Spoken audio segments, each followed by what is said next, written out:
Hello friends, இன்னைக்கு நம்ம பார்க்க போகிறது ஜாப்பனி அனிமி சீரீஸ்னு To Your Eternity season 3 episode 3 தான் இன்னைக்குள்ள வீடியோவில் பார்க்க போகிறோம். ஸோ எபிசோட் ஃபஸ்ட்டு ஸ்டார்டிங்கில் கொஞ்சம் ஸ்லோவாக போகிற மாதிரி தெரிஞ்சாலும் கதை போக போக ஆக்ஷன் ட்விஸ்ட்டு த்ரில்லிங்னு சொல்லி நிறைய விஷயங்கள் வெயிட் பண்ணிகிட்டு இருக்கு. ஸோ பொறுமையாக வாட்ச் பண்ணுங்கள். சரி வாங்க நம்ம வளவலன்னு பேசாமல் இன்னைக்குள்ள கதைக்குள்ளே போகலாம். இன்னைக்கு நம்ம பார்க்க போகிறது to Your Eternity season 3 episode 3.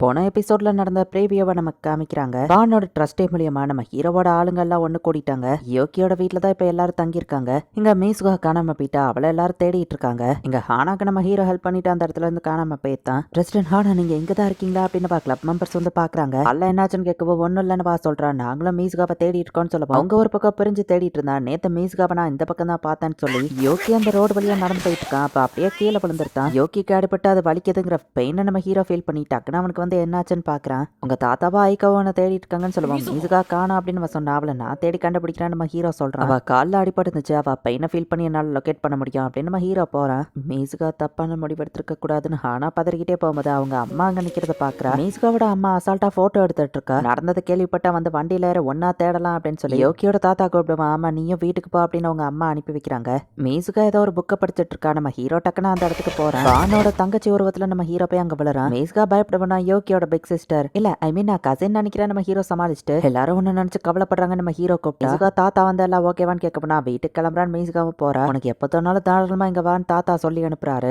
மீசுகா அங்க இருக்கிற ஜன்னல் ஓட்டையவே பார்த்துட்டு இருக்கா. நம்ம ஹீரோ எல்லாருக்கும் கால் பண்ணி வர வச்சிட்டா. இப்ப மீசுகாவை கண்டுபிடிச்சிட்டோன்னு எல்லாரும் ஹாப்பியா இருக்காங்க. போஷி அது நீ தானே யோகி தாத்தா கேட்கப்பா. அமைதியா இருங்க நம்ம ஹீரோ சொல்றான். உங்க தாத்தா உன்னை வந்து எடுத்துட்டு போயிட்டாரோ, அவர் வீட்டுக்கு போக கூடாதுன்னு சொல்லியிருக்கல அப்படின்னு சொல்லி மீசுகா அம்மா கோவப்படுறாங்க. நானா தான் விருப்பப்பட்டு தாத்தா வீட்டுக்கு போனேன். மீசுகா சொல்லுவா, அவர் ஒன்னு எதுவோ பண்ணிரலையேன்னு அவங்க அம்மா கேட்கறாங்க. நான் ஜஸ்ட் புக்கை ரீட் பண்ணனு வா சொல்லவும் நம்ம தாத்தாக்கும் நமக்கும் செட் ஆகாது, அதனால அவர் வீட்டுக்கு போகாதுன்னு அவங்க அம்மா சொன்னா. சரிமா அப்படின்னு சொல்லி சோகமா மீசுகா அவங்க அம்மா கூட போறா.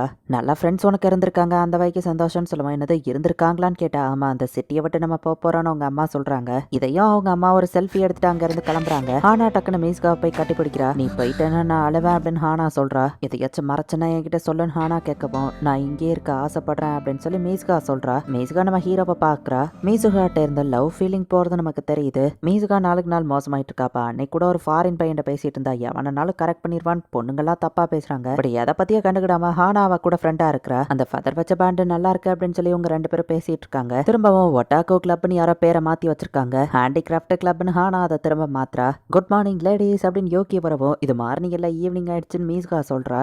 இப்போ மீசுகா நைட்டு வீட்டில் குளிச்சுட்டு இருக்கா. அவங்க அம்மா வந்துட்டு இந்த ட்ரெஸ் எல்லாம் துவைக்க போட்டு தான் பேசிட்டு இருக்காங்க. ஒரு அம்மாவை நான் முதல்லயே யோசிச்சிருந்திருக்கணும், நீ ஏன் வீட்டை விட்டு போகிறேன்னு.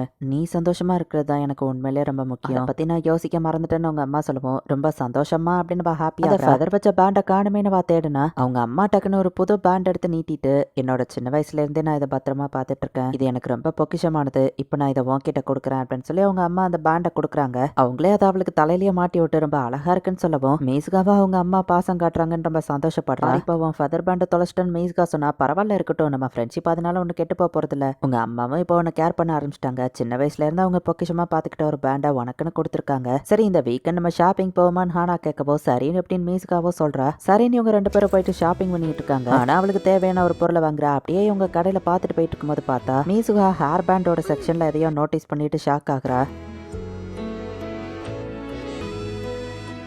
இப்படியே இவங்க ரெண்டு பேரும் ஜாலியா என்ஜாய் பண்ணி முடிக்கிறாங்க. இப்போ லைஃபும் ரொம்ப ஜாலியா போகுதுல்ல அப்படின்னு ஹானா கேட்கவும் மீசுகா அப்படியே அழ ஆரம்பிச்சிருந்தா. இன்னொரு நாள் நம்ம இதே மாதிரி ஷாப்பிங் வரலாம், கவலைப்படாதான்னு ஹானா சொல்றா. என்ன உன் ஃப்ரெண்டு கூட என்ஜாய் பண்ணியா அப்படின்னு அவங்க அம்மா கேட்டா. நேரா ரூம்குள்ள போய் படுத்துருந்தா. சின்ன வயசுல இருந்து மீசுகா பெர்ஃபெக்டா இருந்ததுனால அவகிட்ட எல்லாமே இருந்துச்சு. எல்லா விஷயத்திலயும் நான் ரொம்பவே டேலண்டடா இருந்தேன். இதுக்கெல்லாம் எதுக்கு என்ன பாராட்டுறாங்கன்னே தெரியல, இதெல்லாம் பண்ண முடியாதா என்ன அப்படின்னு அவ அசால்ட்டா அதை பண்ணி காட்டவும் அப்பதான் அவளுக்கு புரியுது மத்தவங்களால அதை அவளை மாதிரி ஈஸியா கத்துக்கிட முடியலன்னு. பசங்க தான் மீசுகா கிட்ட வந்து வழியிறாங்க. பட் அவ எல்லாத்தையும் ரிஜெக்ட் பண்றா. அவங்க அம்மா தன்னால சாதிக்க முடியாத எல்லா விஷயங்களையும் மீசுகாவை வச்சு சாதிச்சுக்கிடுறாங்க. வாழ்றதுக்கு காரணமே நீதான் மீசுகா அப்படின்னு சொல்லி அவங்க அம்மா எப்ப பார்த்தாலும் அவ கூட செல்ஃபி எடுத்துட்டு இருக்காங்க. நான் எங்க இருக்கிறதுனால பெர்ஃபெக்டா தெரியுதேன், வயசாயிட்டா நானும் கிளவி ஆயிருப்பேன், என் திறமை அழகுலாம் போயிட்டா யாருக்கு என்ன பிடிக்காது, நான் சாகணும் அப்படின்னு யோசிச்சதுதான் நமக்கு ஃபர்ஸ்டே காமிச்சிருப்பாங்க. லைஃப்ல அடுத்து எனக்கு என்ன பண்றதுன்னே தெரியாம இருந்துச்சு. அவ மோசமான பொண்ணு, அவ கூட சேராத அப்படின்னு சொல்லி அவ காதுபடவே பேசவும் பட் ஹானா ஒருத்தி தான் இவளுக்காக சப்போர்ட் பண்ணி பேசியிருப்பா. அதனாலதான் ஹானா இருக்கிற கிளப்ல போயிட்டு இவ்வளவு ஜாயின் பண்ணிருக்கா. யாராச்சும் தப்பா பேசினா ஹானா தன்னை டிஃபெண்ட் பண்ணிக்கிடுவா.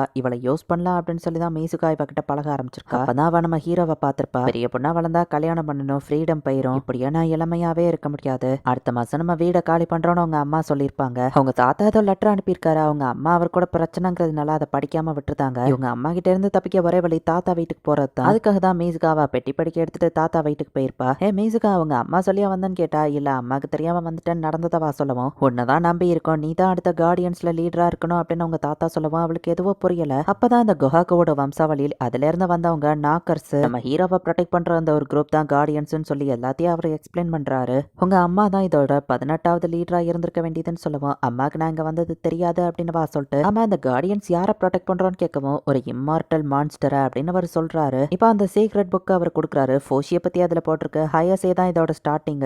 நாக்கர்ஸ் எதிர்த்து ஃபோஷி இந்த உலகத்தை காப்பாத்துறான், ஃபோஷியை ப்ரொடெக்ட் பண்ண நம்ம தான் இருக்கோம் அப்படின்னு அதுல போட்டிருக்கவும், இதெல்லாம் கட்டுக்கதனவா படிச்சுட்டு வந்தா அதுல நம்ம ஹீரோ போட்டோ போட்டிருக்கு. ஆக்சுவலிவா நம்ம ஹீரோவை பார்த்திருப்பா. அவர் பீஸ்ட் பாயை பார்த்து அவன் டிரான்ஸ்ஃபார்ம் ஆனா அப்படின்னு சொல்லி ஃபோஷி அப்படிங்கிற பேர்லாம் யோகி மென்ஷன் பண்ணிருப்பான். அப்ப அது உண்மைதானா நம்ம யோசிச்சா. அதே டைமிங்க்கு அவளை நம்ம ஹீரோவை கூட்டிட்டு பக்கம் வந்திருப்பான். அந்த சன்னல் கேப் ரொம்ப குட்டியா இருக்கு. ஹியூமன்ஸ் எல்லாம் ஜன்னலுக்குள்ள நுழைய முடியாது. கண்டிப்பா இது அவனே தான். லைஃப் ஃபுல்லா நான் இளமையா பெர்ஃபெக்டா இருக்கணும்னா அவன் தேவை அப்படின்னு சொல்லி அவ நம்ம ஹீரோவை பார்த்திருப்பா. சேம் ஹையசே மாதிரியே தான் நம்ம ஹீரோ இவளுக்கு தான் இவ தான் அவனை அடையணும் அப்படின்னு சொல்லி ஆசைப்படுறா. இப்ப அடுத்த நாள் அவங்க அம்மா இந்த பேண்ட் நல்லா இருக்கு அப்படின்னு சொல்றாங்க. பெர்ஃபெக்டான அம்மா பரவாயில்ல அப்படின்னு அவ ஹாப்பியா இருக்கா. இந்த பேண்ட் கியூட்டா இருக்குன்னு யோகி சொன்னா எங்க அம்மாவோடதுன்னு அவ சொல்றா. ஃபோஷியை அடையிறது தான் இவ கோலா வச்சிருக்கா. இப்ப அம்மாவை பாசம் காட்ட ஆரம்பிச்சிட்டாங்கன்னு அவ ரொம்ப ஹாப்பியா இருந்தா. கடையில கிடைக்கிற ஒரு 30 ரூபா கிளிப்பை வாங்கி கொடுத்து அது அவங்களுக்கு ரொம்ப ப்ரெஷியஸ் இவ கிட்ட போய் சொல்லியிருக்காங்க. மீசுகாவா அதை ரியலைஸ் பண்ணிட்டு நேரா மீசுகாவோட வெயிட்டை காமிக்கிறாங்க.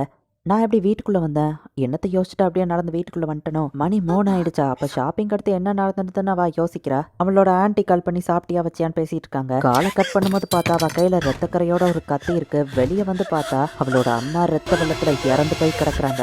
மீசுகா அப்படியே கதறா. இல்ல நான் அவங்கள கொல்லல, என்ன நடந்துச்சு அம்மா அப்படின்னு சொல்லி ஓடும்போது தாமா நான் ஏன் ஓடி வந்துட்டு இருக்கேன், எனக்கு எதுவுமே ஞாபகம் இல்ல, அப்பாக்கு கால் பண்ணுன்னு பார்த்தா ஆளுங்க நடந்து வரவன் பயந்து போய் அவ ஒளிஞ்சுக்கிறா. அதான் அம்மாவை கொண்டு போனோம், யாராச்சும் ஹெல்ப் பண்ணுங்கன்னு யோசிச்சுட்டு இருந்தா. நம்ம ஹீரோ அந்த இடத்துல வந்து நிக்கிறான். நான் ஏதாச்சும் பண்ணணும்னு ஆசைப்படுறியா நம்ம ஹீரோ கேட்கவும், என் ஃப்ரெண்ட் ஆகிரி அப்படின்னு வா சொல்றா. இந்த இடத்துலயே இந்த எபிசோட் முடியுது. இந்த ஹயசேவோட ஃபேமிலியில வர்றவங்க மட்டும் எப்பவுமே ஏன் தான் அப்படி வில்லத்தனமாவே இருக்காங்களோ தெரியல. ஸோ இப்போ அவளோட சொந்த அம்மாவே அவ கொலை பண்ணிட்டா. பட் உண்மையிலேயே அது அவளுக்கு ஞாபகம் இல்லையா, நம்ம ஹீரோவை யூஸ் பண்ணிக்கிட்டதுக்கு நடிக்காளா, என்ன நடக்குதுன்னு ஒன்றும் புரியல. நெக்ஸ்ட் எபிசோட் பார்த்து தெரிஞ்சுக்கோங்க. தேங்க்யூ ஃபார் வாட்சிங். Bye guys. நெக்ஸ்ட் எபிசோட்ல மீட் பண்ணலாம்.